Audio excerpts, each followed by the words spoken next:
চলে এসেছি আজ আবার একটি নতুন ভিডিও নিয়ে। আজ আমি তোমাদের সঙ্গে শেয়ার করব সঠিক নিয়মে ব্লাউজের ঝুল ও পয়েন্টের মাপ কীভাবে নেওয়া হয়। তাই বেশি বকবক না করে ভিডিওটি তাড়াতাড়ি শুরু করা যায়। দেখো, আমি 28 সাইজের কথা বলছি। 28 সাইজের আমি ঝুল নেব কত, 13 বা 13.5।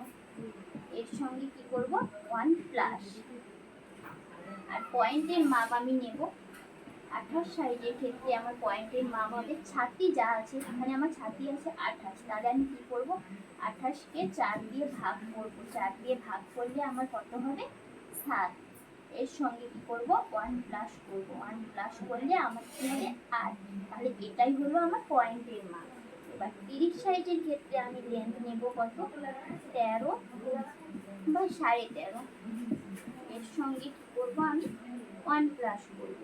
আর পয়েন্টের মাপ নেব আমি 30 সাইজের ক্ষেত্রে সেম একইভাবে। আমার ছাতি আছে 30কে আমার 4 দিয়ে ভাগ করলে হবে কত, 7.5। তার সঙ্গে কি করব, আমি 1+ করব। 1+ করলে হবে আমার 8.5। এরপর আবার 32 সাইজের ক্ষেত্রে আমার লেন্থ নেব কত, আমি 13 বা 13.5।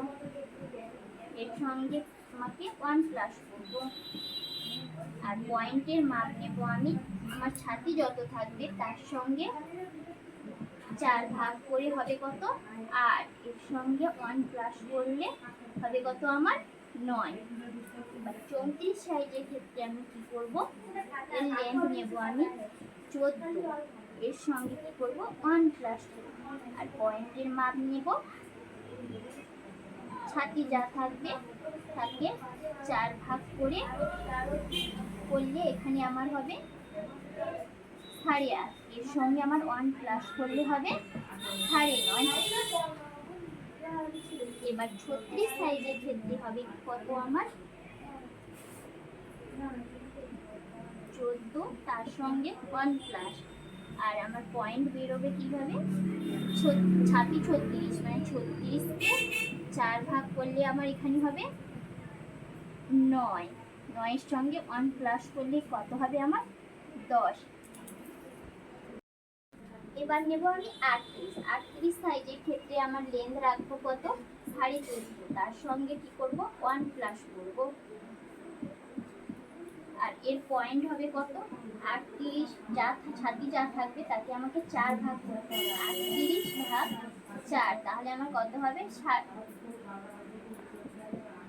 9.5। তার সঙ্গে 1+ করলে আমার কত হবে, 10.5। 40 সাইজের ব্লাউজ বানাতে গেলে আমাকে লেন্থ নিতে হবে কত, 15, তার সঙ্গে +1। আর এর পয়েন্ট কত হবে,